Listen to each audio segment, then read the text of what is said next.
We're live. Hello. Hello. Hello, all. Welcome. It is Monday afternoon, Generational Change. I'm Jen. I'm Peter, and this is a very important moment in the history of our show. I would definitely say, of all the guests that we've wanted since we started doing this is probably, I think you would say, it's probably number one on the list.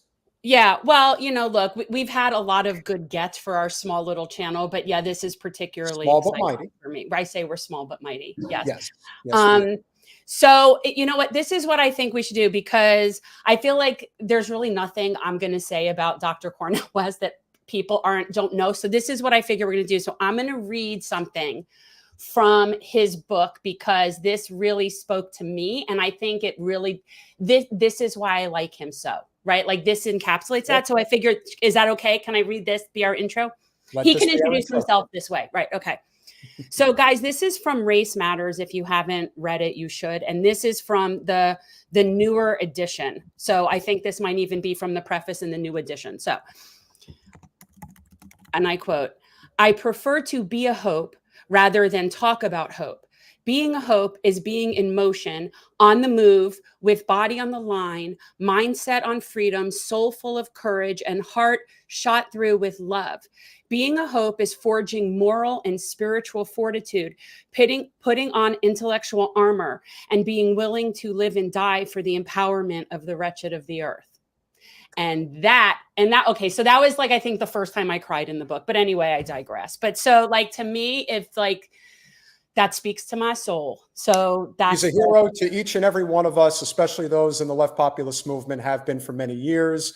It is with our esteemed pleasure to welcome for the first and hopefully not the last time, Dr. Cornel West. Welcome to Generational Change.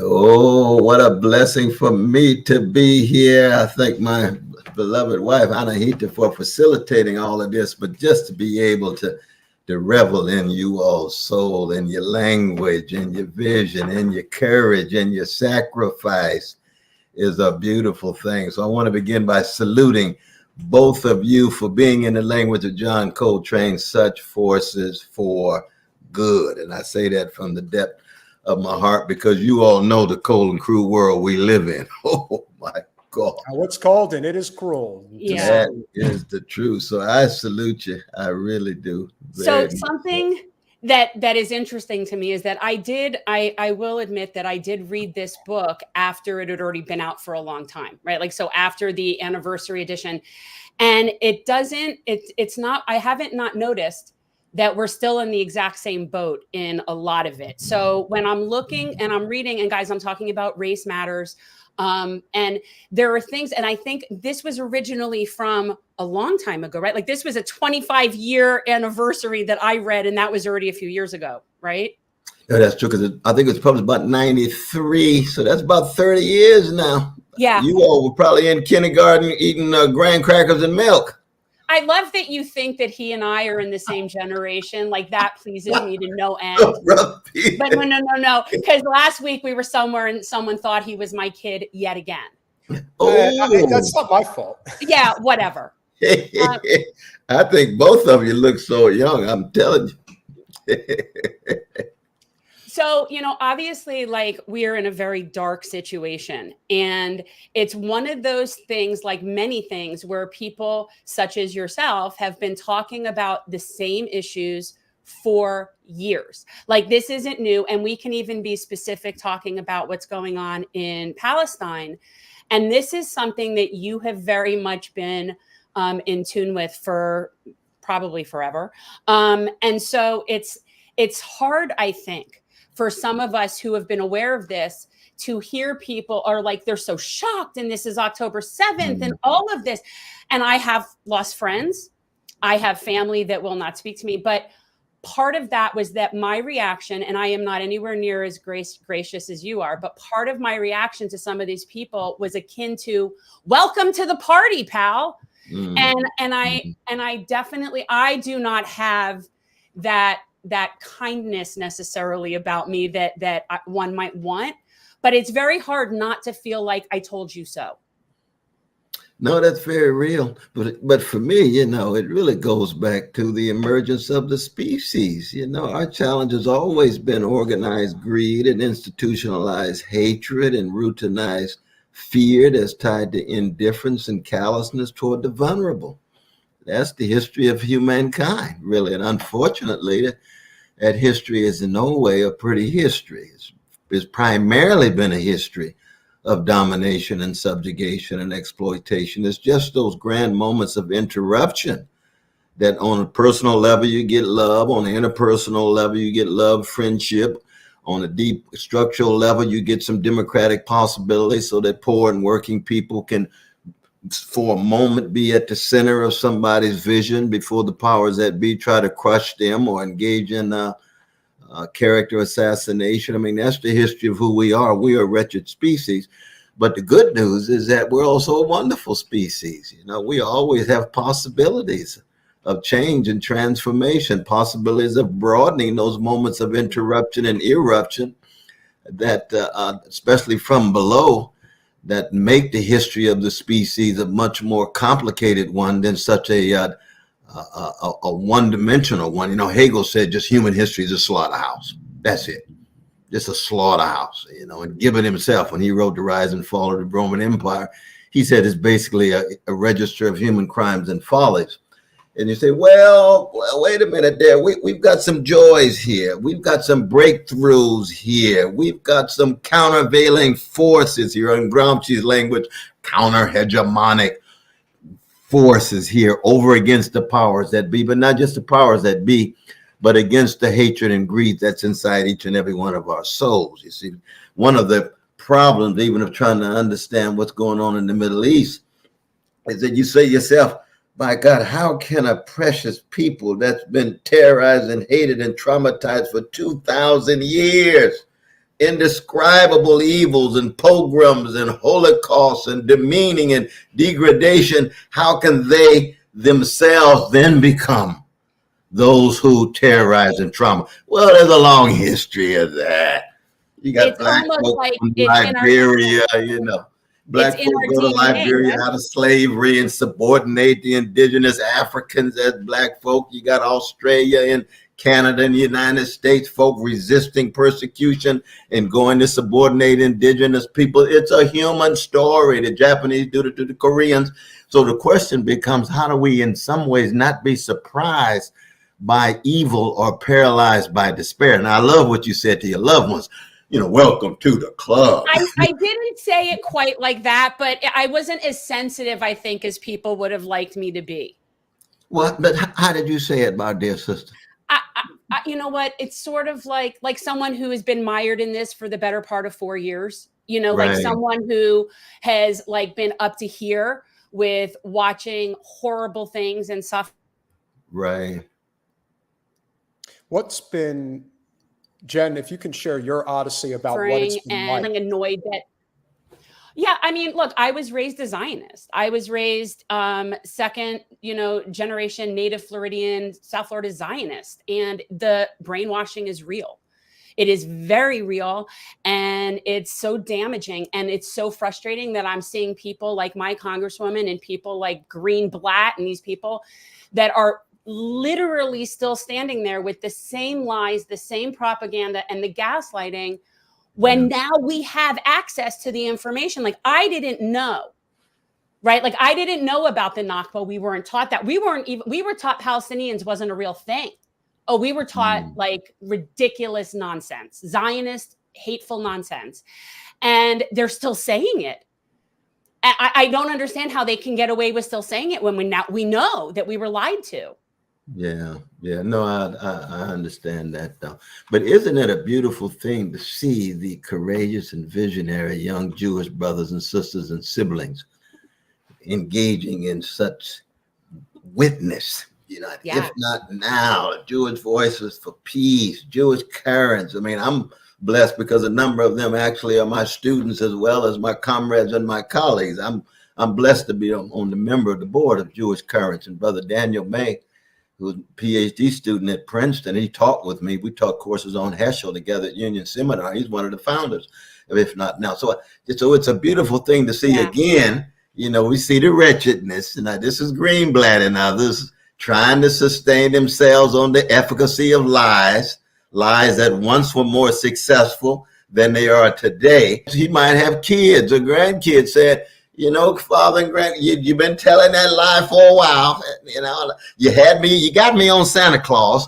I went with that for a little while, but then I discovered, no, Mom was kissing you. It was not Santa Claus. Well, you said there was no land. No, there was some people there, and 750,000 got pushed out, and 531 villages. This is a matter of the truth. I'm not talking about you as a human being. I'm not talking about you as a precious person, but you spreading these lies, and we have to stand for truth. And this is true for, any issue. You can imagine in terms of male supremacy, the lies been told about women, and white supremacy, the lies have been told about indigenous people in other places, and black folk and brown folk. But the crucial thing is to try to keep it on the human level, which is to say, all of us have been duped in a variety of different ways. And all of us wake up at certain moments in our lives, you know what I mean? And we attempt to then be better forces for good. But I know, my dear brother, I don't want to. I saw you were trying to get in. I don't want to go on. No, I'm observing, and I am learning as a professor for many years. You've taught so many people about the truth about what's going on in the world today. And I, as a neutral observer, I step back and I observe how you see how there's members of the Jewish community who have embraced this idea that change is inevitable, that it must be recognized, and that we can no longer continue to commit such atrocities against those who are the most vulnerable in our society. The Palestinian people, of course, have been persecuted for years and years and years, but now it's front and center, and they can't hide it anymore. We're talking, at a minimum, 15,000 people have been murdered. Probably a good 7,000 plus children are part of that equation. They say that they're not going to start fighting again, but we all know what that really means until possibly Wednesday. We know that the overwhelming majority of society, not just in the United States, but around the world, disagrees with what's happening right now. But as Jen and I had briefly spoke about a little earlier today, much like our Congresswoman, Wasserman Schultz, who when you're part of that, I wish Jen had pushed her back. I wish Jen had won that seat. I can tell you that, but I'm sorry to interrupt. But when you're part of that power structure, even if you were in the slim minority, the thought process has always been, we have the money and we have the power. The people are not going to rise up. They're not going to do what's necessary in order to pull the power away from us, non-violently at first, but you're heading in that violent direction. I think we're hitting a watershed moment in our nation's history right now. I don't think that the working class electorate is going to take this lying down anymore. That's why you are creating such an impact right now, and they're coming after you with such fervor, because they know the president is a very, very vulnerable representative as we speak. And there are many others probably in down ballot situations that may be facing that same situation. How do you foresee the dynamic unfold as we go forward into 2024? Well, that's a tough one, because, history itself is just so unpredictable. You just don't know what's coming. Who would have thought that the Middle East would be such a central issue in the presidential campaign just a few months ago? You had people saying, well, we want to defend brother RFK Jr., and God bless him. I love the brother on my own terms and things, though. But we know the Palestinian issue is not that important, so I might disagree with him on that issue, but I agree with him on this and that. Now this becomes the major issue, and he's living in the Neolithic age. Exactly. On this. You see what I mean? So you just don't know. You really don't know. I think the sad thing is, it looks as if we're moving toward the possibility of early stages of a World War III with the military adventurism of the Democratic Party. It's not just the Middle East, but it's with Russia, with Ukraine, and even possibly with China, with Taiwan. And at that point, it's like living in 1913 or 14 in the 20th century in Europe, or living in 1938, 39 in the transatlantic world. Now, of course, you got the global South, and that's the majority of humankind. We must never forget their various plights and their various predicaments, but they recognize the repercussions and the implications of what's going on in those three sites, vis-a-vis Latin America, Caribbean, Asia. I mean, not Asia, but I mentioned China already, but the Caribbean, Africa, and Latin America, those three very fundamental sites, because what's been going on in the Congo has been ugly. What's going on in Chad is ugly. Look at our precious gay brothers and lesbian sisters in Uganda who are being criminalized. I mean, you got resistance in Niger vis-a-vis the French. All of these things are coming together in a cacophony of events that could affect the presidential election. I'm not sure, for example, that Brother Biden is going to be around that long. I think he might do an LBJ in 68 and say, you know what? I've got to pull back. I'm running out of gas anyway. And I've talked to my kids and I'm worried about my son and so forth.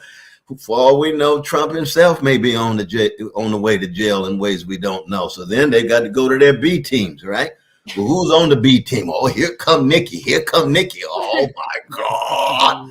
She's about as prepared to play as I am to. Well, I won't go into that right now. But then you got the Democrats, Gavin, and the sister, what's her name? Gretchen from Michigan. What are we talking about? We know how mediocre and corrupt and myopic the political class is across generation in both parties. Yeah. It's just that Trump becomes such an exemplary gangster that he gets a lot of attention, and Biden gets attention because he's there, but he's been beneath mediocre for a long time. He's tied to crimes against humanity, vis-a-vis mass incarceration, vis-a-vis Iraq, killing 500,000 precious Iraqis. If that's not a war crime, what is?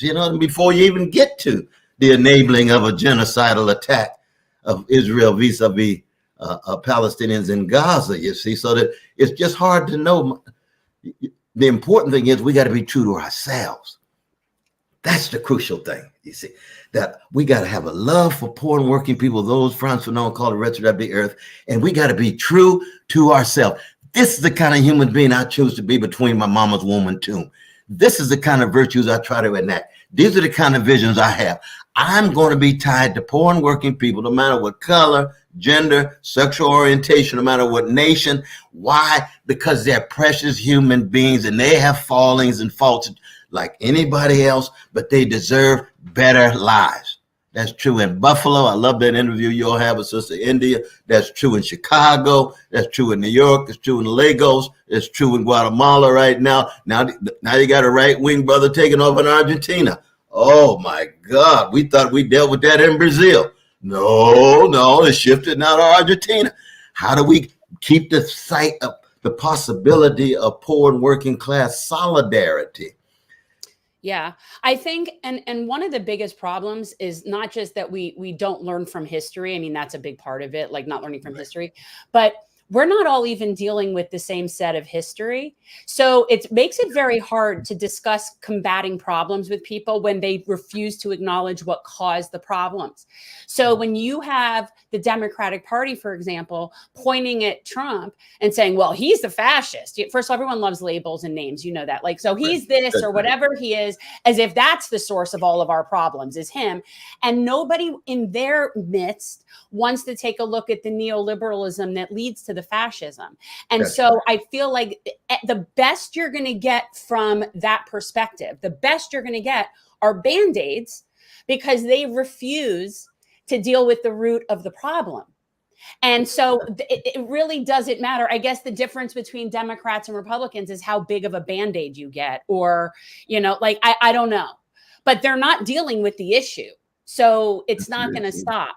That's very true. And you see it in their practice. You see it in their deeds. You know, the proof is always in the pudding and the eating of the pudding. Namely that when it comes to the domination of Wall Street, the domination of Pentagon, the domination of Silicon Valley, both parties are in those back pockets. There's just no doubt about that. When it comes to expansion of military, that 57 cents for every dollar that goes in the military, when you look at the U.S. budget, both parties are giving the military even more money than they asked for. So in that sense, you begin to say, "Whoa, wait a minute now." When you actually look at what their practice is, it's just so similar. There are some differences. I don't want to downplay the role of our precious trans folk and gay brothers and lesbians. So the Democratic Party is more humane. Yes. On those issues, we acknowledge that. You know, some other issues as well. But it's not enough when you're talking about where we are as a species, where we are in terms of the world, and where we are as domestic policy inseparable from foreign policy. And much of the discourse in America is so parochial because it's just certain issues in domestic policy, then this grand consensus on foreign policy, and they don't begin to see, as Martin King said, those bombs we drop in Vietnam are landing in ghettos. Yeah. They land in reservation, they land in barrios, they land in poor white communities, they land in working class communities of all colors in terms of the austerity when it comes to healthcare and schooling and housing and so forth, but boundless money for wars. Well, we're at a moment now where once again, international issues are impinging in a fundamental way on domestic issues, and the Democratic Party is thoroughly unprepared for this. Thoroughly. And the Republican Party has been thoroughly unprepared for a long time because it's just so robust in terms of their own xenophobia, their militarism, and their attempt to go back to an America that never really existed. It's very difficult to run for president in any era, but this one in particular right now, when corporate special interests have completely captured our government. We have said time and again that that is the issue of our time. It interconnects every single issue together. That's and true. So right now, you're faced with a very unique situation. You were one of, along with our friend, Senator and Sister Nina Turner, I think the two most important voices, surrogates, if you will, on Senator Sanders' two presidential runs, especially his first run in 2016. I'm sure there is a lot that you experienced as a surrogate speaking to these large crowds, but now you are the candidate. Now you are the one taking all the slings and arrows that Bernie had to take for all those years. What's been the experience like being a presidential candidate from a positive perspective? What is the redeeming qualities of doing that? And what would you say have been the negative aspects that you've had to deal with so far?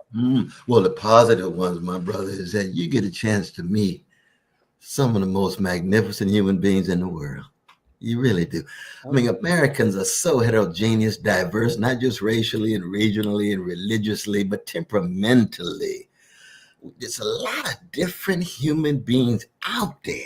I was just in Utah with the Mormon brothers, the black farmers with Michael and them, the urbanites, the younger generation, the old disco crowd that still think that they tied to what's the Australian group, the Bee Gees. I mean, you know, they got you go to the karaoke and they singing the Bee Gees and things. Then you got the Motown crowd which is my crowd, with Luther Vandross, James Brown. Then I go to these Muslim brothers and sisters. Well, you see, I traveled the country for many years, but I haven't spent that much on the ground time with so many different folk.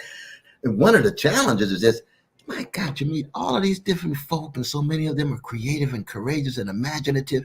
Then you look at the political class and you say, what happened? The hemorrhaging that takes place, and it's big money.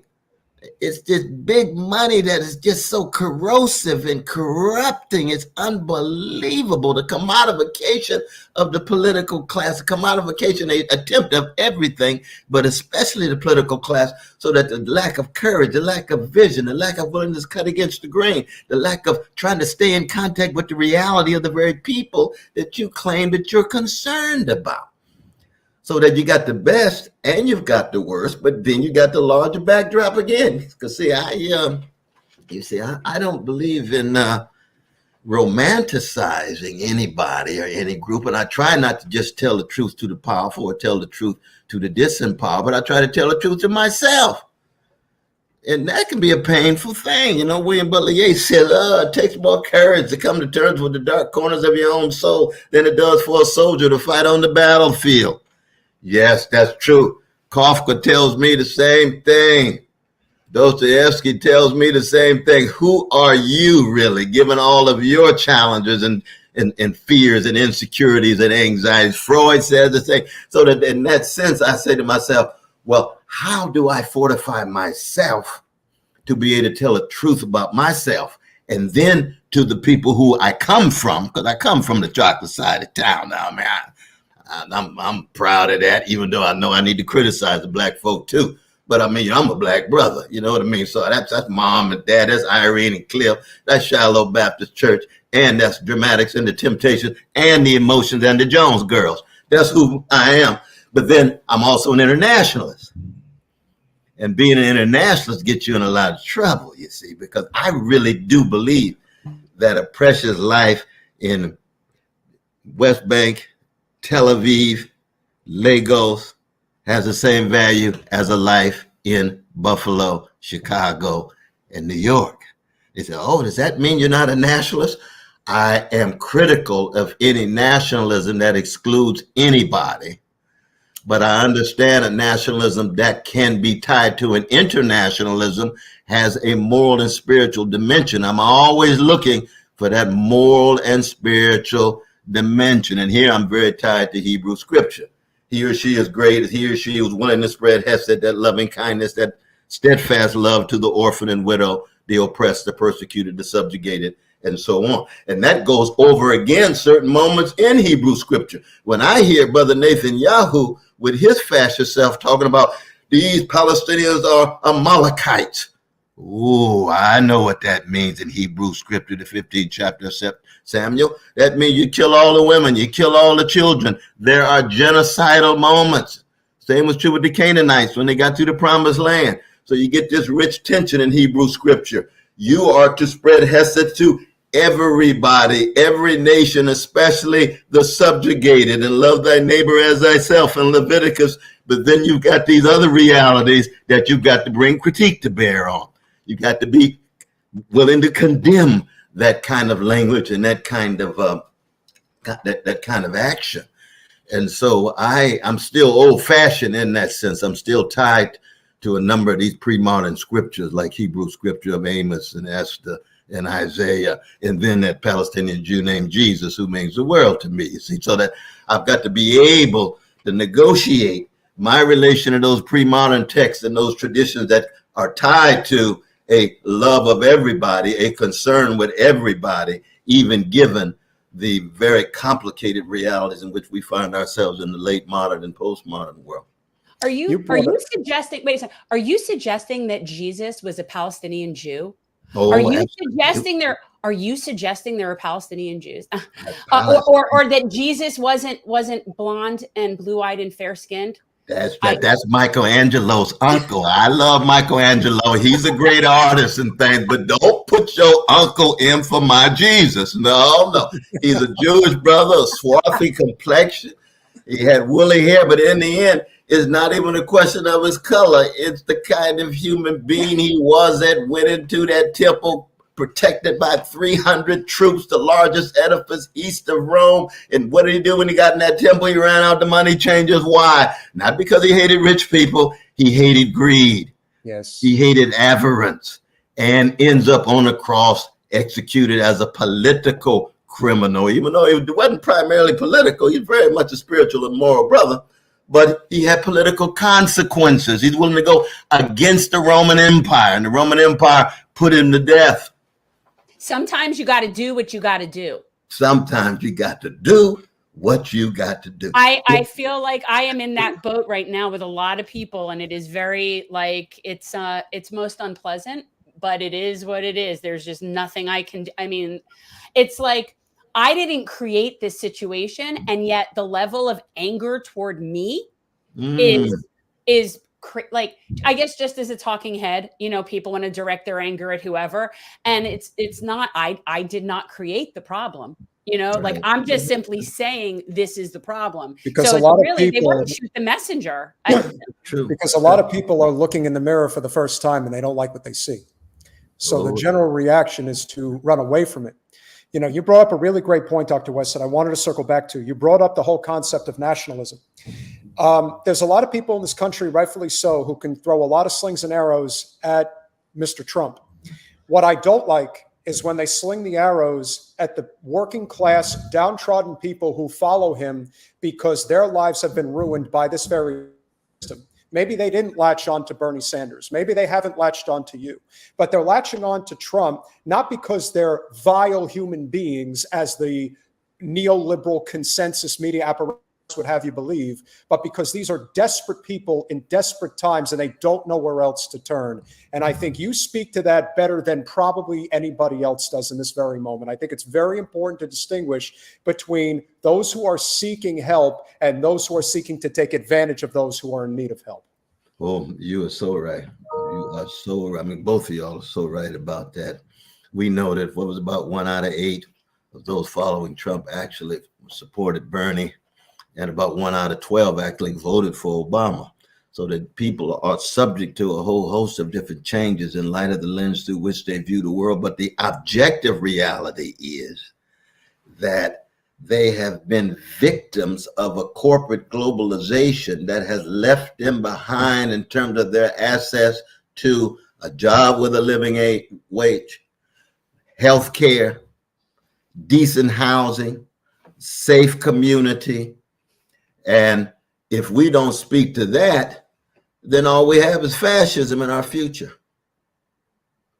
Because that's where fascism comes from. It comes from Trump, not from Trump. After the massive collapse of an economic system that creates not just extreme wealth inequality, but views greed as something that is so positive that it justifies turning your back on working people, turning your back on poor people. And we saw it with Sister Hillary with her arrogance and condescension, calling them names as if they are ossified, petrified, cannot change, cannot be transformed. And it's a kind of dehumanization that takes place. And that's one of the reasons why I'm like Utah and other places, I'm spending time going right into Trump country. And I tell them explicitly, I've got a different vision. I've got a different view.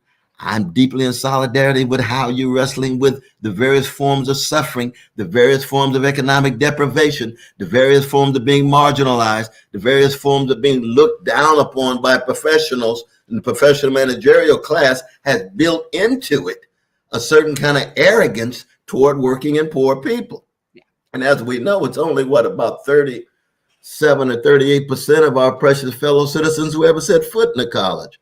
So the vast majority of our fellow citizens never go to college. You never know that from our corporate media. You never know that from our newspapers, and local newspapers have been wiped out for the most part, owing to the kind of monopolies and oligopolies that's taking place in every sphere in our society.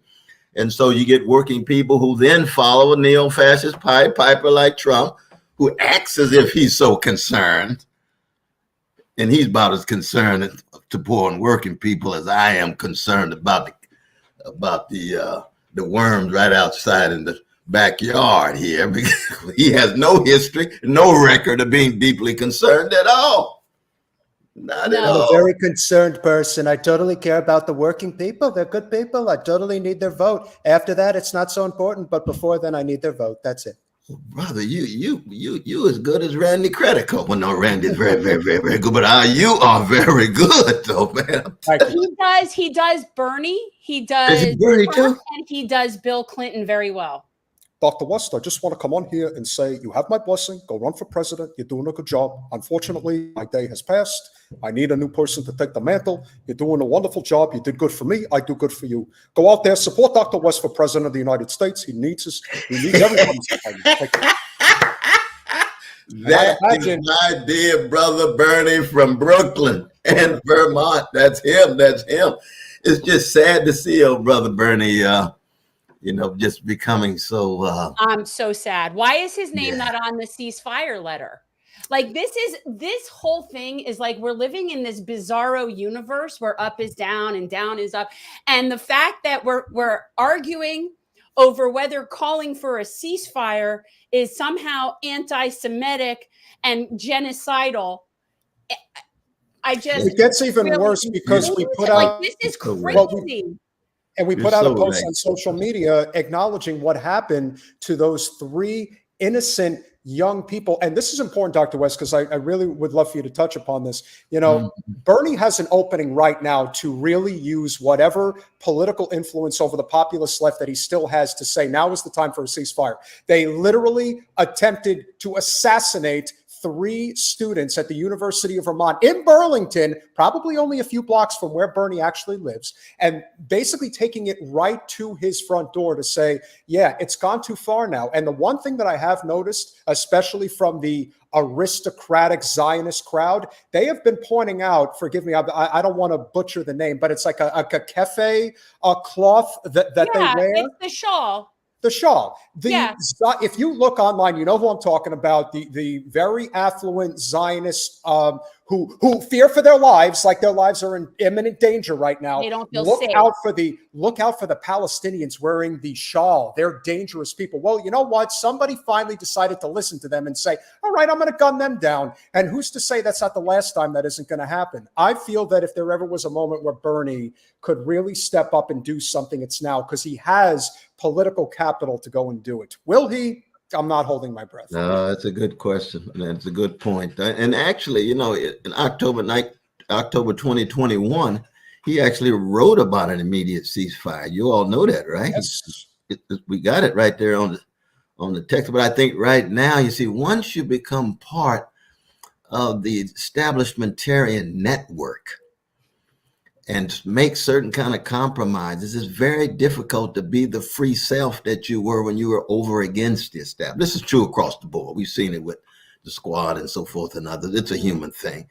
And it doesn't mean that, I love Bernie less. It's just that I'm more disappointed because when you have a genocidal attack taking place and your government has vetoed a humanitarian pause, and you can't call for a ceasefire, it's just pathetic. There's no other language for that. It's just thoroughly pathetic because in the face of the sociopathic, if we can't be a countervailing force against organized hatred at that level and the precious babies at that level, then something's wrong. Now, see, it gets even more challenging, as you all know, because if, for example, there was a Palestinian occupation of precious Jewish brothers and sisters, and 7,000 precious Jewish babies had been killed in 49 days, and 15,000 precious Jews had been killed in 49 days. Do you think Schumer and all the rest of them, and Deborah Schultz, and even Bernie himself, do you think he'd have trouble calling for a ceasefire?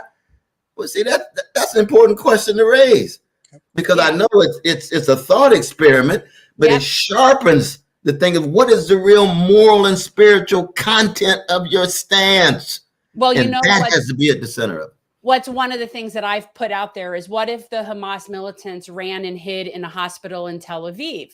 Would your strategy be the same? Would you just be dropping bombs on a hospital? See, I don't think so. See, I don't think so. And I think that when you can call people on that, that's really the root of it. The root of it is that the people that we're talking about truly do believe that Palestinians are lesser.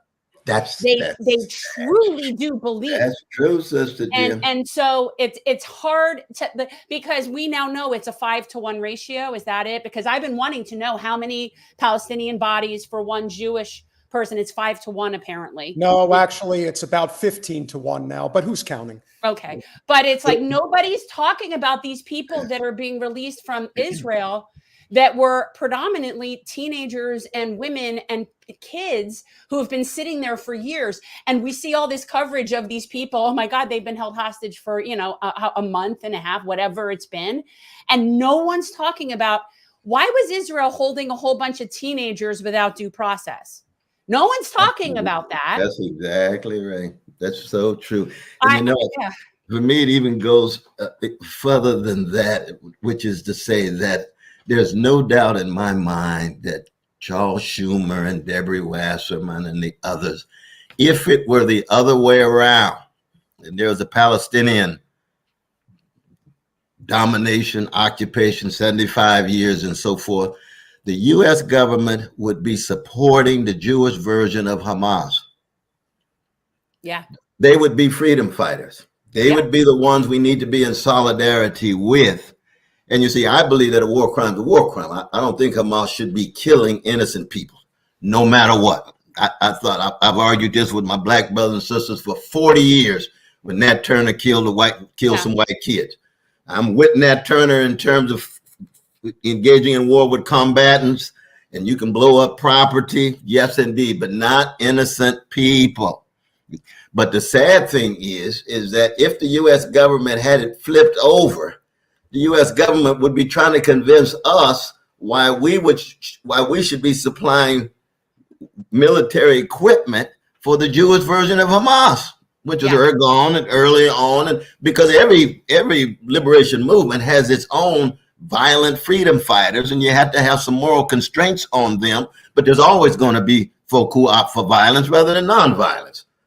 And those of us who push nonviolence as far as we can go, we know, therefore, we have to be very explicit about making sure you don't kill innocent folk, no matter who they are, but you can still engage in revolutionary resistance vis-a-vis property. That's Nelson Mandela's Spear of the Nation in 1957, when he tried everything nonviolent, and it was impossible, so that violence resistance became inevitable. But you have to have some moral constraints. And so once you look at it in that way, you say to yourself, wow, is there any space for morality and spirituality in a moment of barbarity? Yeah.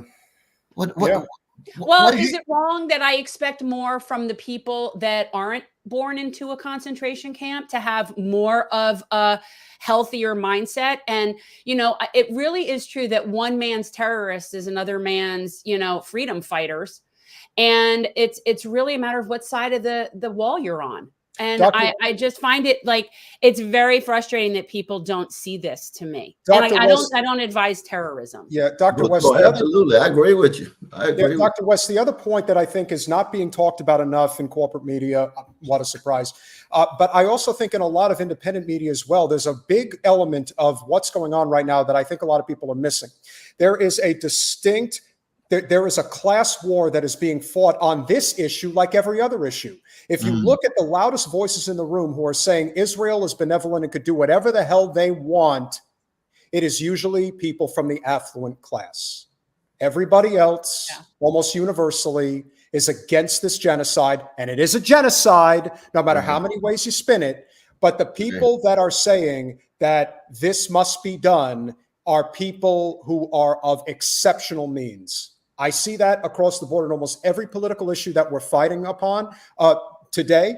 But this is as distinct as anything I've ever seen. It's very clear that the loudest people who come after Jen on social media for speaking up about this are people who live very, very comfortably. They don't like having their perfect bubble existence being pierced in any way. No, I hear you. I think that, we'd have to engage in an empirical analysis to see exactly what, but I do resonate with what you're saying, but I would add this, and both of y'all tell me what you think, that I mean, just like the dominant discourse from Washington and so many of the elites in European countries don't believe that a Palestinian life has the same value as a Jewish life.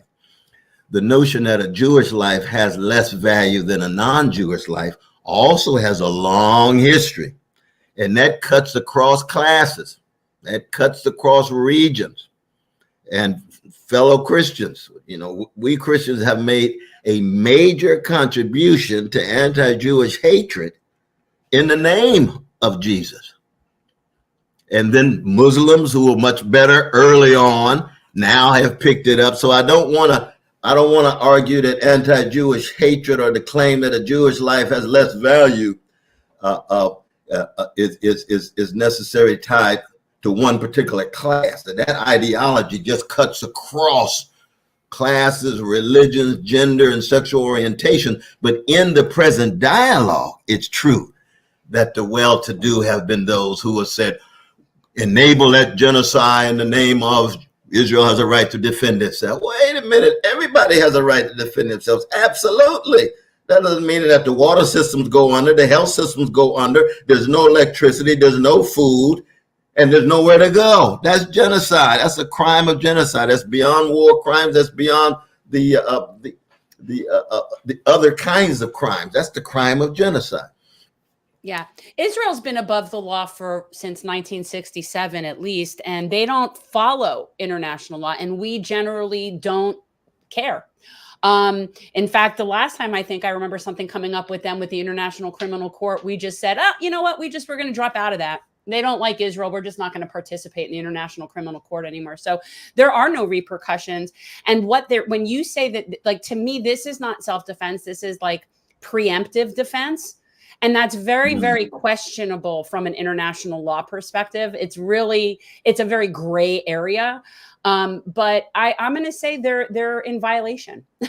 And they just do not care. Massive violence. But we shouldn't forget, though, the role of the American empire. When the first President Bush told the elites in Tel Aviv, even if you are attacked, you do not respond, because that means we have to respond and we're not willing to fight that war. They put tremendous pressure on those Israeli elites.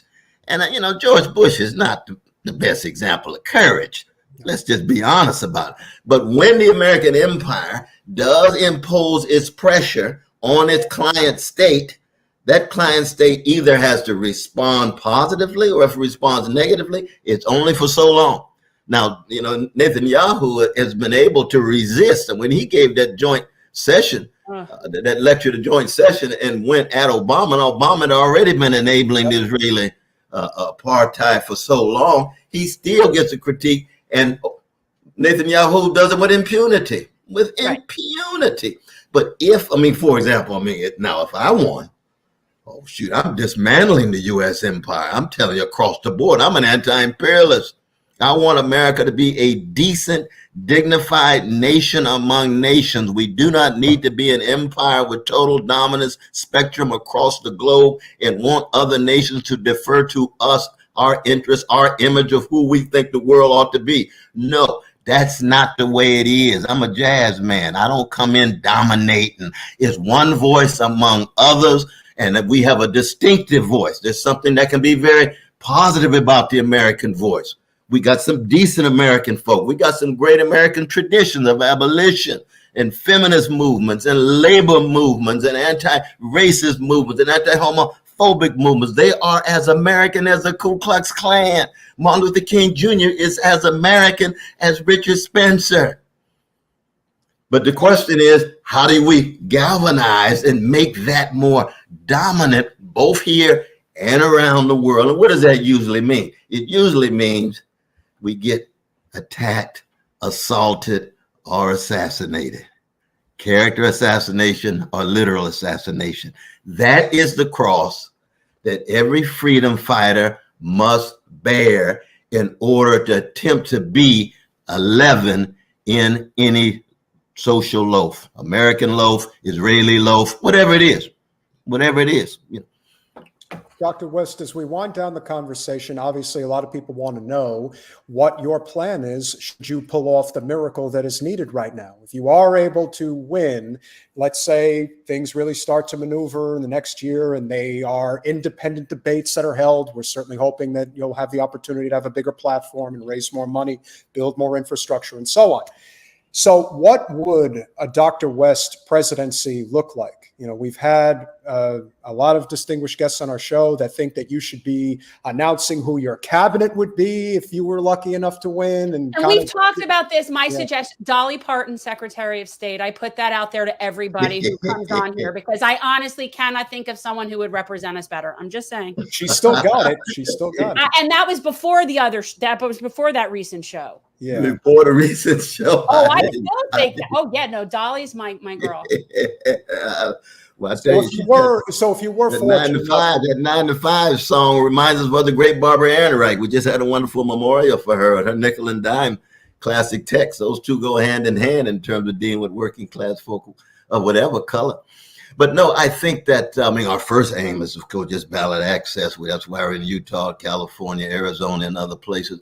But if, in fact, the fluidity of the present historical moment is such that more and more people are turning toward something that has to do with a morality and a spirituality in which working and poor people are at the center, and if, in fact, I'm able to make it to the White House and be head of the American empire in order to dismantle the empire, my first thing would be massive disinvestment in military. We don't need 800 military units around the world. We don't need special operations over 100 countries. And to use that money for massive investment in satisfying basic social needs, beginning with jobs across the board. I want to abolish poverty. I want to abolish unhousing. I just spent a day and a half at Skid Row with Sister Madeline. She sings your praises now. You know, Sister Madeline, she's one of our one of the quartet, the campaign manager. She sings your praises all the time, Sister Jen, and for good reason, for very good reason. But she was there with my wife Anahita and brother Stanley and the others. But part of it is, you see, it's a matter of trying to be candid about the variety of catastrophes. So we make the connection between ecological catastrophe, corporate greed tied to fossil fuel, the nuclear possible catastrophe, war profiteers, the Lockheeds and others making big money on war as people are sacrificed. The link to governmental catastrophe, not just dysfunctionality, but catastrophe. And then it goes all the way to the spiritual catastrophe, which is the inability of us to really generate the kind of capacity so we can have empathy toward each other, to shatter the indifference and callousness. The great Rabbi Heschel used to say, indifference to evil is more insidious than evil itself. Well, that's wisdom. That's profound wisdom. And how do you do that? Well, part of that is spiritual, cultural, but it has material conditions. And those material conditions have to be one in which poor and working people have access to a decent life. And so how do you do that? Well, one, you're going to have a Congress, that's completely oppositional for the most part of what I'm doing. So I got to use bully pulpit. I've got to use executive orders. And I've got to be a moment in a movement that calls for a moral and spiritual revolution that has political consequences, that produces a political revolution. And by revolution, what I mean is the sharing of resources, the sharing of power, the sharing of dignity, and the sharing of access to the sources of a well-lived life. But what if the parliamentarian tells you that you can't have something? Okay, so then you fight. All you can do is fight, my brother. Look, then you fight. Dr. West, because we figured at some point these were the two most powerful people in the party. So we thought, why not put them in the way? Parliamentarian is in the way of a $15 minimum wage. I'm just saying, I would expect more, but I get very frustrated at where I am now with people that want to get bogged down in, well, what would you do about this or this or this? And we can sit here and argue different policies, but the bottom line is that you value the same, like you're on the mission of valuing the people that have not been valued. That's right. And that dictates the policy. I wish people would understand, like, you don't have to have a specific plan for everything. You know, it's like you surround yourself with really smart people, and smart people like you know that you don't ever want to be the smartest person in a room. That's exactly right. And that's how, right. And so, and then you have to actually listen to those people and see, that's where somebody who is smart comes in. This is what you don't have to agree with someone and everything. They just have to be reasonable and use good judgment. I know this is a fascinating thing for people to understand, but where does he stand on Guys, at the very least, please we're trying to help people. Please go to CornelWest2024.com. At the very least, sign up for his email list. Make sure that you are following the policies. If you can chip in. If you can't, volunteer. And if you can't do that, make sure you know how you can direct certain people, depending on where they are, to help him get ballot access. We're at a time where we must have more than Trump and Biden as the voices in the room. RFK is going to be there. We would love to have Dr. Cornel West be there too. It's going to be a hell of a battle, but we obviously support your efforts. We know that this is a watershed moment in our nation's history, and we are so thankful that you are fighting the fight that you're fighting, because it is not easy to do. In fact, you know, I was Jen's campaign manager when she ran for Congress, and that is a fight that takes a hell of an effort. But what you're doing, going at your age and with still the fighting spirit of a young man from the 60s who said, I'm not taking this sitting down. The fact that you're out there doing what you're doing deserve all the respect and credit for what you've done over the years, but especially right now. We do thank you for that. And we are obviously extremely thankful. I'm so appreciative. I'm so appreciative. And I so feel like I get why you're doing what you're doing. And I feel like in so many ways, it's why I do what I'm doing and why I ran and why I think like that. It's about bearing witness and lending privilege and continuing a legacy that otherwise not everybody can stand up and do. And I so appreciate that you're doing that. And yeah, you're my pick, but you know, yeah, I say we're small and mighty here.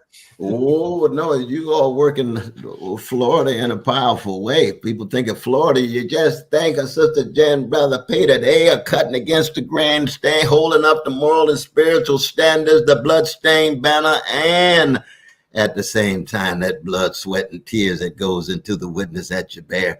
So we're in it together. And, you know, we try to keep our sense of humility. We're not trying to be self-righteous. We're learning from people all the time. You're listening to people all the time, but we straighten our backs up. That's the crucial thing. And when Brother Martin used to say, when everyday people straighten their backs up, they're going somewhere, because folk can't ride your back unless it's bent. And you all have got straightened backs, and we help each other with our straightened backs. Even as we know that it's, you know, we cutting radically against the grain. These are neo-fascist times that are escalating, but they won't last always. And I want to say that even to your loved ones, Sister Jen, that some of the folk who are coming at you now, just like some of the folk came at me during the Obama years, they'll now run to me in the street. Oh, I called you everything but a child of God, but I see what you were saying now, and I understand. I just hadn't reached the point now. You watch, 5 or 10 years ago, they're going to say, Sister Jen, that Gaza thing got me all tightened up, and I couldn't see X and I couldn't see Y, and you could, and I appreciate what you're doing, but I was trying to push you against the wall. And you say, yes, you human just like me, but I'm going to speak my truth now. I'm going to speak it later. I'm going to be open to others, and we're going to work together in solidarity. Yeah. Thank you so much, Dr. West. It's so nice to talk to you. You are the very best of what we're trying to do. Thank you as always. And please, we would love to have you on again in the near future. And you all call, I'll come running. Generational change. Yes. Thank you so much, Dr. West. Indeed. Love you now. Love you. Stay strong. Dr. West. I don't think it could have went better. I think that went as well as we could have hoped. And I was doing my best to not be like, you know, well, I tried to carry along a little bit, because I could tell you were like trying to think of what to say. But no, there's so many things. Like, honestly, he's one of the people that, and this is before even I was in politics. he's one of the people that if you were to say to me, who would you want to have for a dinner party? Like, who would you want to, he would have been one of the people that I would have wanted to invite over. So like, he's somebody I could talk to about a ton of things. And yeah, no, he's the only person that shares my mission, like that's running in that, for that office. That's just the fact. So it is what it is. You know, it's perfect transition, because obviously the whole premise of today's show was to talk about Dr. West, but we are going to talk about one story. Which what do we have, and what do I have to be subjected to now? The thing that people have that they think is of value right now, that corporate media in particular really thinks that it's necessary for us to touch upon, because it's of complete useless value, because there isn't any value to it. I hate when we do this. It's stuff that I don't even know happens. I'd be happy not knowing. What was it? What happened?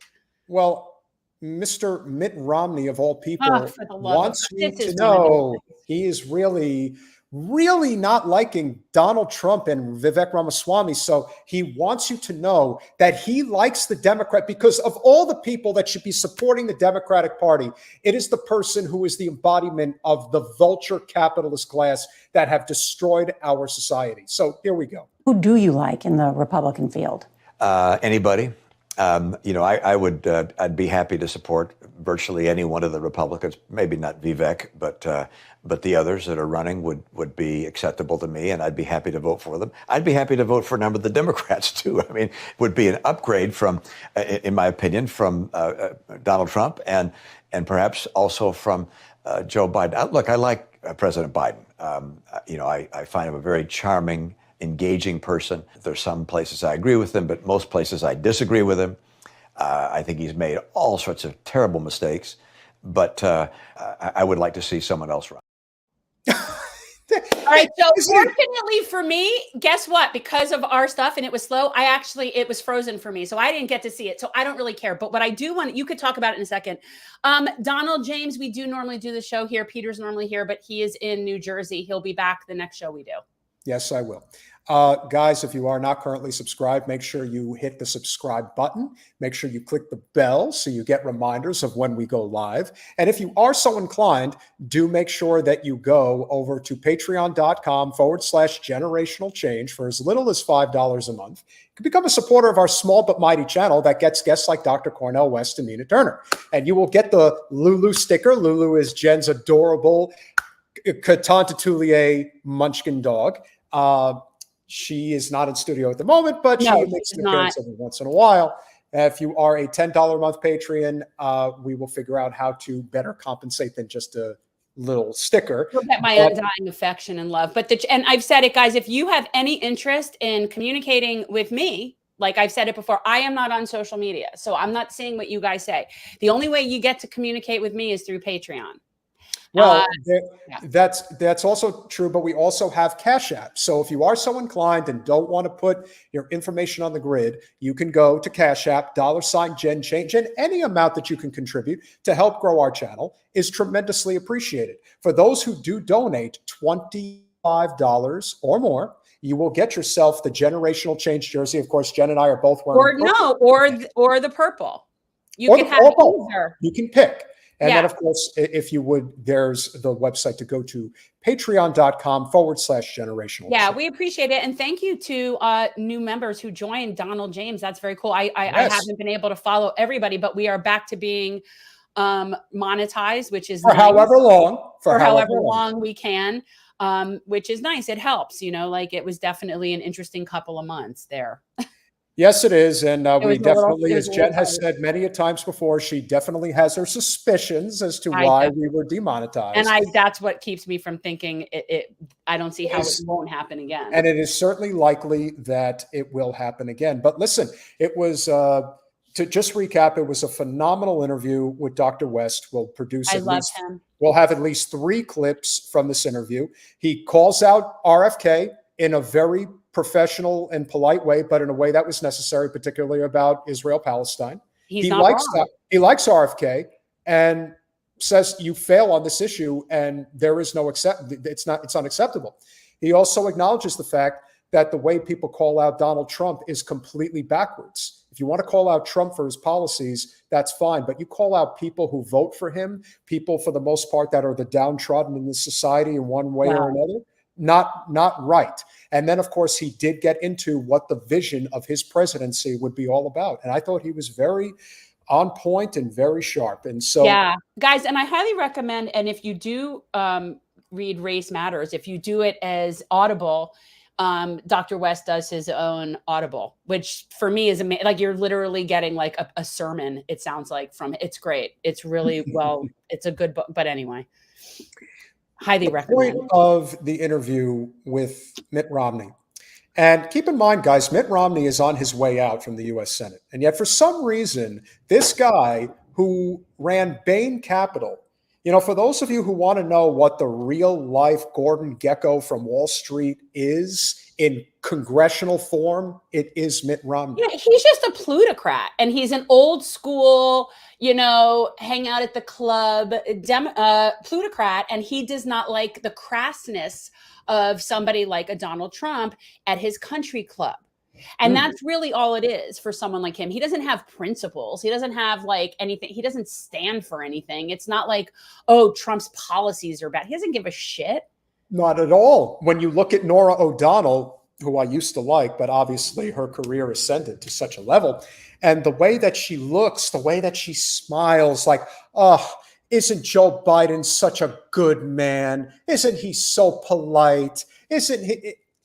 I didn't hear it because it was frozen for me. And on top of everything else, you have her, you have Romney saying, I would support anybody but Donald Trump or Vivek Ramaswamy, who are the two most popular candidates running in the GOP right now. So he's perfectly okay with, let's bomb every single country times 10. Like, you thought Hillary Clinton was a warmonger? Nikki Haley wants you to know that she'll warmonger Hillary Clinton into the Stone Age.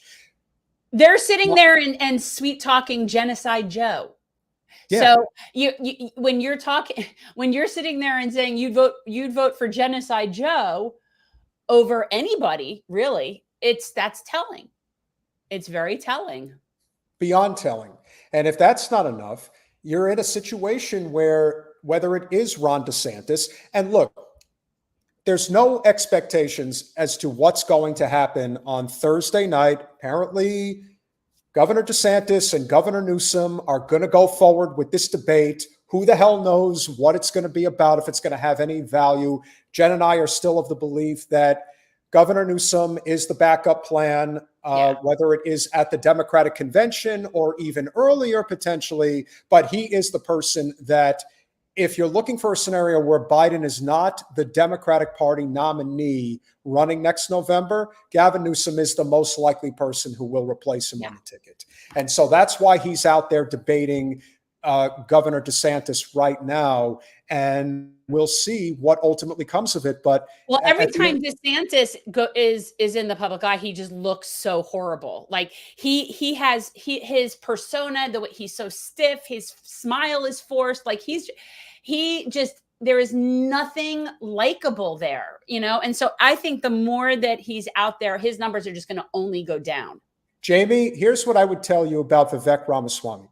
If you took Trump out of the equation and said, here is the list of candidates running in the GOP for the nomination, I am confident in saying that right now, Vivek would get the plurality vote from the list of candidates that are running.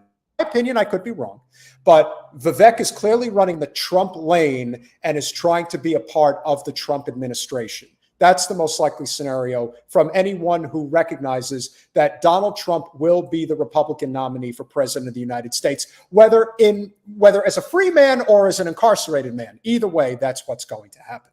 And so I look at these plutocrats, as you've said. You look at the way that they put themselves out there to suggest that everything's fine.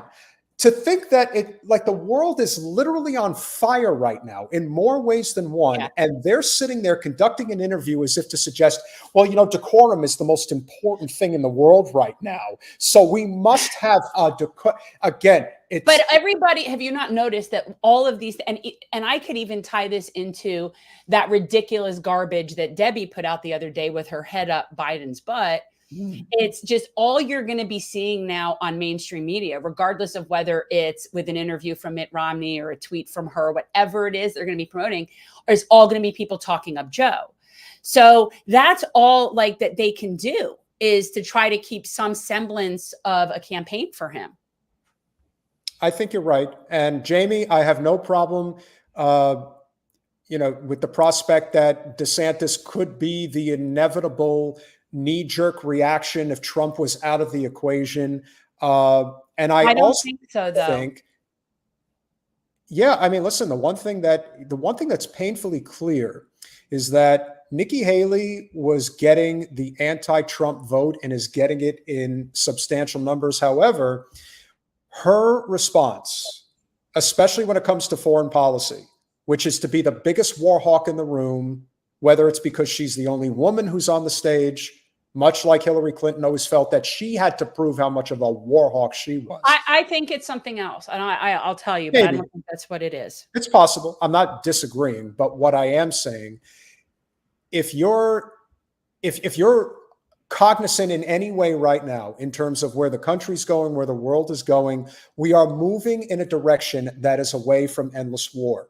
And for the people that still want to hitch a ride, that's why, again, Genocide Joe, that name is not going to go away. That is going to stick with Joe for as long as he's in this race. And he's totally Genocide Joe. He's a terrible person. You wait till Trump starts calling him that, because it's going to stick.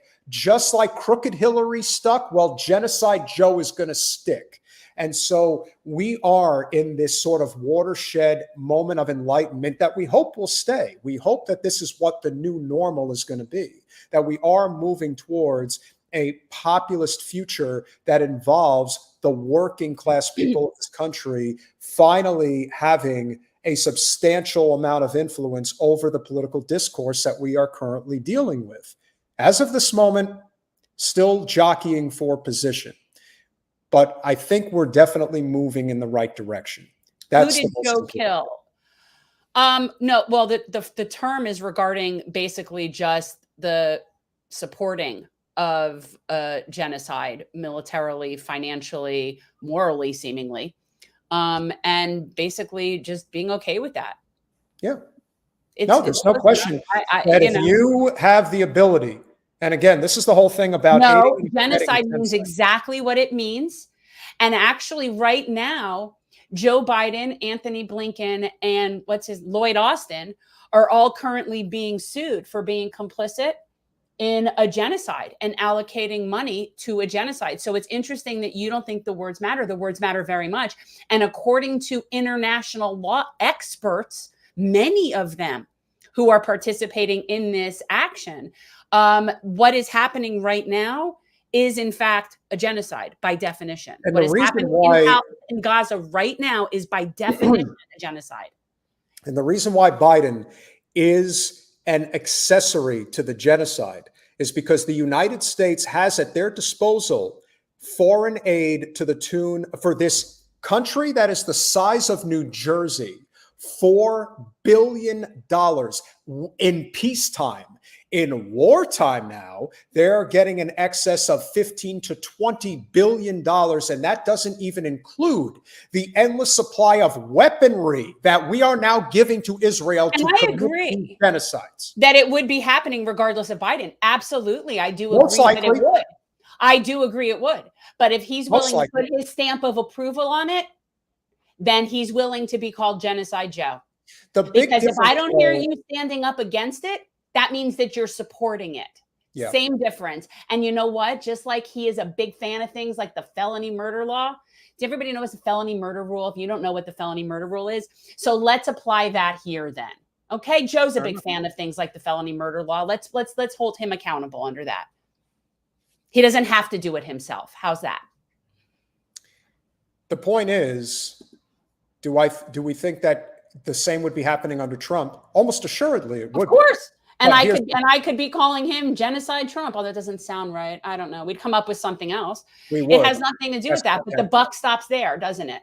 True. So The if difference, of being course, the is that president we're in a is powerful. situation where the current president is not cognitively all there. And when you're dealing with that situation where you don't know where to point the finger, where you don't know for sure how you address this issue head on, with somebody like Donald Trump, the buck stops with him.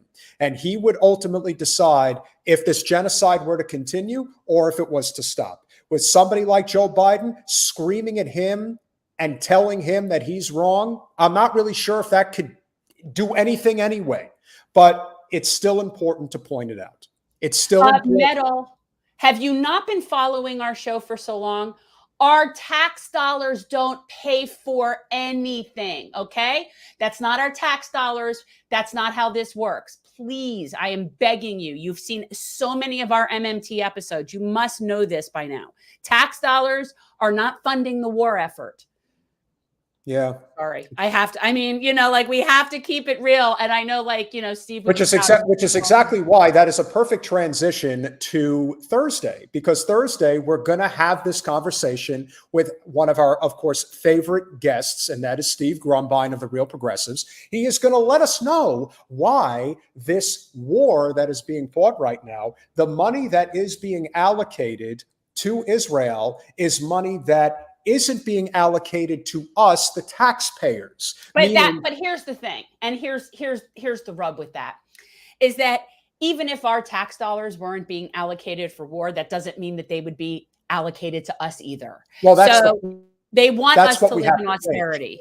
Yeah. Remember, the money gets printed and the money either is facilitated through us and then we pay taxes on that money that's received, but we're not receiving any of it, which is why inflation continues to grow and the more war continues. If you don't understand how these empires have fallen, it's always overreach of the military-industrial complex. Always. It's the British Empire. It's the Roman Empire.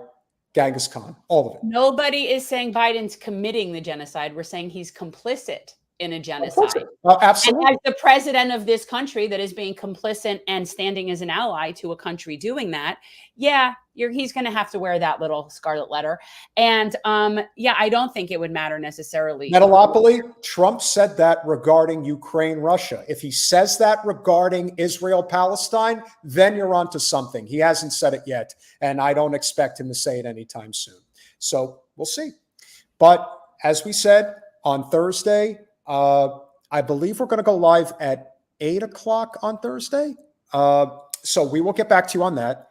But we have a lot of unique guests coming up, including the following week. We are planning our Festivus. We are planning our Festivus Saturday, December 23rd. He was trying to get me to do it not on Festivus, guys. He was trying to get me to do it the Thursday before Festivus. And I'm like, no, because Festivus is Festivus. Well, it just so happens that Christmas Day is on a Monday. So instead of doing a Monday show, we're now going to do a Saturday show. So that will be how it will go. And on that Saturday, we already have a number of amazing guests lined up, including our friends Keaton and Russell over at Due Dissonance. I have the Festivus poll ready. We have the Festivus poll. Ron Placone is going to be joining us as well.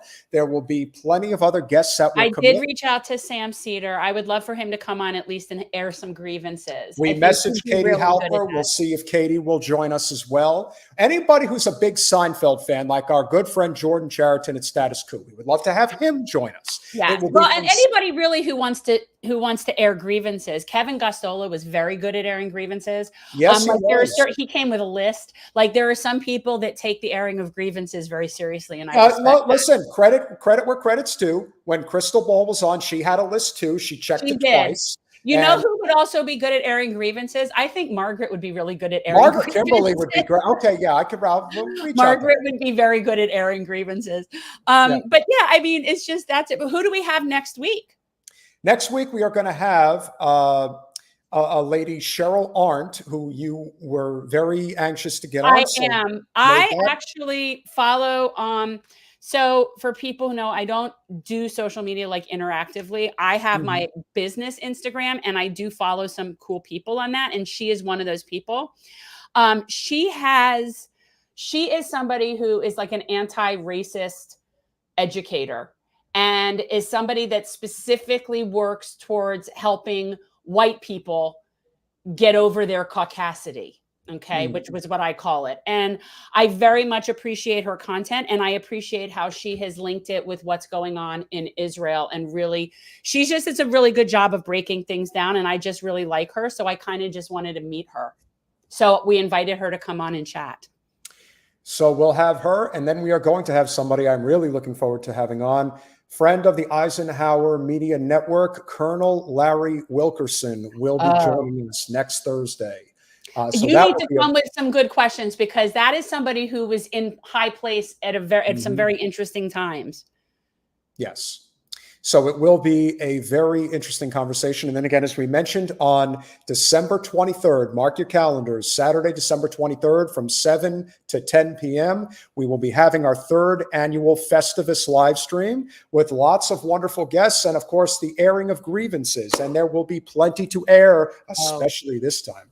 So make sure that you do that. And, of course, guys, we hope you enjoyed the interview. I know I did. It was exceptionally educational, to say the least. I think I learned a few things. Jen, would you say the same? Okay, metal. Stop it. Yes, I thought it was very good. And no, it is not racist against white people to use the term caucasity. You need to understand what racism is. He's just trying to push your button. Quit trolling me. Quit trolling me. I'm not racist. You can't be racist against white people. White people can't be racist. Well, that's a joke. I'm just kidding. No, and of course, as we said, please make sure you support our show. The last thing we'll mention before we go, we've obviously expressed our discontent with Bernie Sanders in how he has handled this whole situation, but you cannot deny what has happened in Burlington. The fact that you had 3 students that were gunned down, one of them is likely to not survive. This is a result of the ramped up, as you said, Jen, a combination of anti-Semitism and anti-Muslim bigotry. And all of this, both on the rise right now, both of those things. Yes. And I think both can be traced to the same perpetrators. Yes. If you have a genocide that is being committed right now, and it is being committed with almost complete impunity, you are going to have reactions to that action, including the ramping up of anti-Semitism coupled with the desire to eliminate the Palestinian people. That has been what is happening. And I mean, look, I think Bernie's tired. I think he's seen better days. This is probably his last hurrah. He's probably not going to run for re-election. And I just don't know what his legacy is going to look like after this is all said and done. But right now, he's throwing away so much of what he accomplished. And at a time where it becomes even worse, because he did write a letter 2 years ago, specifically during the Biden administration. It's not like he did this when Trump was in power and it would seem like it was politically convenient to do so. He actually wrote this while President Biden was nearing the end of his first year, of the first year of his term as president, saying that we need a ceasefire in Gaza. And this was before any of this was going on. Yeah. Another thing that a lot of the Zionists, led by the likes of Wasserman Schultz, have the propensity to do right now is to suggest there was a ceasefire prior to October 7th. And that's not true. There were 750 Palestinians that we know of that were murdered by Israeli armed forces this year prior to October 7th. So this idea that there wasn't something terrible already happening, it just became front and center when the people, as Jen and I do on our show constantly, with the whole, I'm not touching you, I'm not, oh, he hit me back, oh my God. It's like, it's this thing like where they were unaware of it because it wasn't affecting them until it affected them. And this is one of those very, very privileged things. That if you are in a position wherein all of this started for you on October 7th, consider yourself extremely privileged. Yeah.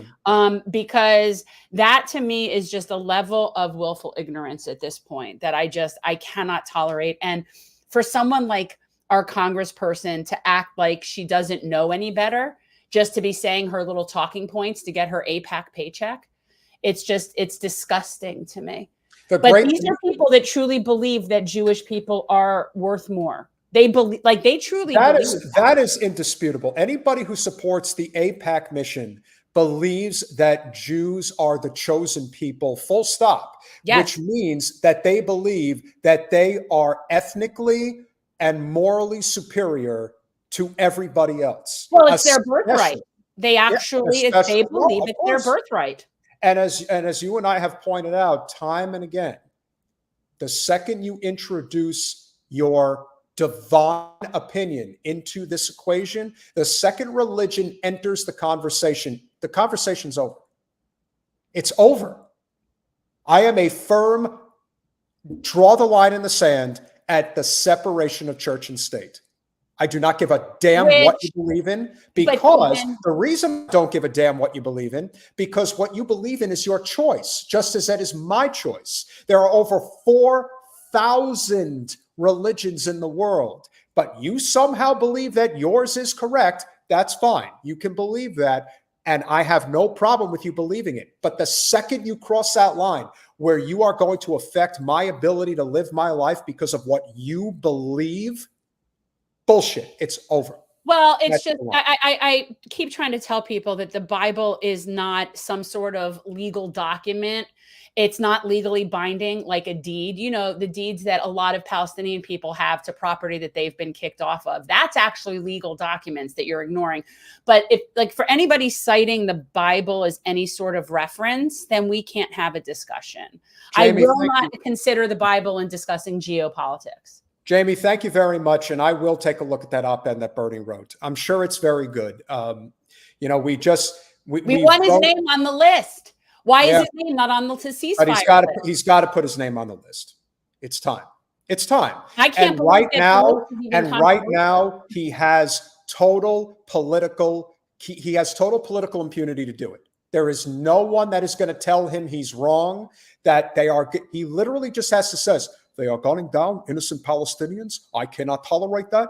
We must bring an end to the violence. We must have a complete ceasefire in the Middle East. He has every right to do that right now, and he can't wait. Done it before. I would love to talk to Abby Martin, JD Party Hack. She's one of the people, her, Max Blumenthal, those are some of the people that I too, about 10 years ago, whenever that was, because Abby had a whole, you know, she had a few different good series, but like she did a ton on what's going on in Palestine. And yeah, she was definitely one of my OG sources for sure. And I do very much like her a lot. I always have. She's definitely the real deal journalist. Guys, you've been fantastic. Obviously, we have amazing regulars that tune in. We got up to 80 live viewers today. Obviously, there was a reason for that. It's not like we're that special, but, you know, we'll take a little credit. Hopefully, people actually like our small but mighty channel. If you haven't subscribed, make sure you do. Make sure you click that bell. We get long viewership, though. We do. And that's something that I care about a lot, which is really cool. And a lot of the channels that get views, they don't necessarily get people actually really watching their show. We might not get as many views, but our views last longer. So I actually, like, to me, that says more than just I was able to get someone to click on. We have been doing the show for just over 3 years, and I think it's safe to say that today was probably our most important guest, certainly one of the most enjoyable guests, and certainly a guest that we would love to have. I'm very proud of myself. I thought I held it together quite nicely. I think you did. You did very well. And we, again, like I said, whether it's Jamie, Travers, You Don't Like My Music, Multimind, Nelson Ortega, you know, everybody's been here today. JD Party Hat, Alan, Tresa, Metal, of course, Metal, Nitram Case, all of you guys. The chat has been extremely lively, and we're sorry we can't get to everybody. Remember, guys, never hurts to drop a $2 sticker or super chat if you want us to see your questions so we can ask Dr. West. No, in all seriousness, the reason I did not ask Dr. West about the reason I didn't ask him about immigration policy is because I have a very, very deep-seated feeling that I just know what his answer is. And I didn't want to like waste our conversation with that. When you see the humanity in all people and you believe that it is our job to care for the least of these, your entire approach to immigration is completely different. So I don't know exactly what policy would look like, but I know how people would be treated. Right. So that's one of those things. Like, I don't need to ask him how he feels about illegal immigrants. He feels the same way about the illegal immigrants as he feels about everybody else in the world. That's how he feels about them. That's the beauty of Dr. West. So I don't need to know. Michael Cooper, Matt Fury, Matt John. Don't want to miss anybody. Going through the whole list. Carla Harrington, of course. We love you, Carla. I think we've covered most. And that's the thing about being smart, right? We can thank people personally. Yes. You know, Keaton and Russell can't do that anymore now, can they? Well, we would love to have their problem because what they've got is definitely working. Donald James, thank you so much. It means a lot. If you guys would like to become a subscriber, obviously that means a lot. But any and all support for our channel really means the most. It really does. Thank you, Teresa. I appreciate it. I held it together. But I do love me some Dr. West. And I can tell you, like, I seriously cried like 3 times listening to his book. Ray, thanks for checking in late. And as you can see, guys, we really do have the entire spectrum of people in the political arena because we're about transforming politics into service. I'm not concerned about their political affiliations. I'm only concerned with their sports affiliations. We will tolerate everybody but Patriots fans here. So anybody. One thing I do want to mention before we go. I was at the Meadowlands on Friday for the Jets-Dolphins game. I will say that, my goodness, did a lot of Dolphin fans show up to this game. You know what? Good, because for so many years it was always the opposite. We would go to games here and it would be like full of Jets people, and it was so irritating. But no, the Dolphins look great. I'm so excited to have a team. But yeah, no, we have no prejudice against political affiliations, but I do have prejudice against certain sports affiliations. Yeah. So that you could get yourself blocked from here. And as a Giants fan, I can tell you that we were definitely playing a game yesterday where we were both trying to lose. And unfortunately, the Pats were better at losing than we were because we're in no man's land now. You're in the bad place where you won't even get good draft picks. You just suck. Like, what the hell's the point of winning if we're going to end up picking like 12th or 13th? It doesn't make any sense. But, look, as a Giants fan, I can't get too upset because we've had some incredible runs in the last 15 years. So I'm not greedy. People have no idea. I'm very serious.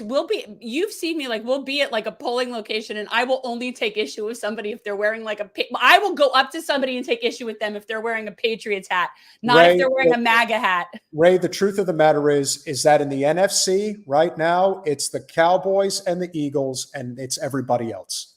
It's a 2-horse race in the NFC right now. And I think it's going to be the Eagles. I do. I predict the Eagles. I don't want it to be. I know you've got some serious Eagles attitude. I don't have a problem with the Eagles. I like Philly. I like Jalen. Yeah. He's adorable. I'm down for that, Ray. I'm down for that. Shoot us a message. Karina. We need a sports segment. Oh, for God. Karina, thanks for checking in. I hadn't seen you, but that another one of our favorites. But yes, we do talk about sports. The Giants are heading in the wrong direction. The Giants are heading in the no man's land. Talking about sports if the Giants were having a good season. Well, the Dolphins are having a great season. I'm so excited. I did unveil my jersey last week, guys. We did get to unveil my new Dolphins number. I'm 31. And Mr. Moser definitely had himself quite the game against a great Jet defense. Really played very well. I do like that Raheem. He is something cutie poo. Yeah, he definitely made a difference for sure. But that pick 6 out of the end zone for a 100-yard touchdown to end the half. I mean, watching Coach McDaniel run across the field. First of all, how he dresses is hilarious. I never really noticed it before, but with the pants and the socks and the shoes, he's hilarious. I like that nerdy coach. I like him. I think he's good. I'm getting a good vibe from him. Well, it's definitely going to be a very interesting stretch right now. The Dolphins are in a situation, in my opinion, where they should win their next 3 games, and then they're going to close the season with the Cowboys and the Ravens. Do I think that the Dolphins are going to get the number 1 seed? No, probably not. But do I think that they're good enough to get that 2nd seed and get 2 home playoff games potentially. Yeah, I think they do have that in them. I think that they have had I'm just excited to have a good team. At this point, seriously, I am so excited to have a coach that's been around for more than 1 season, because we haven't had that until this coach. We have not had a coach for more than 1 season until this season is the second one with this coach. Yeah. So like, we have a low bar here. I am so excited to have a coach that's here and players that are good, offense and a defense and a running game, which is, we haven't had a running game really since the 70s. So this is a whole new world. I feel like a whole new world. Like, it's very exciting. Well, they certainly proved to be a team. And the one thing that I will say, Tua unfortunately tips his passes, especially when he goes west to east on his throws, because he's a southpaw. And he was picked off for a pick 6 once, and he should have been picked off for a pick 6 twice.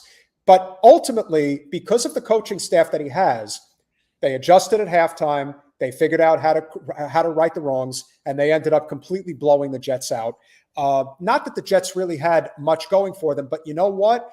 Any given Sunday, a team can win. And there were legitimately 70,000 people in that stadium. I remember sitting down and looking around and thinking, my goodness, this is a legit sellout. There are no empty seats here, but it is the Jets and the Dolphins, so I wouldn't. I'm glad there were Dolphins fans there. When my dad flew up for a game once to the Meadowlands with a friend of his years ago, they weren't greeted kindly, and it certainly wasn't like a whole bunch of Dolphins people there.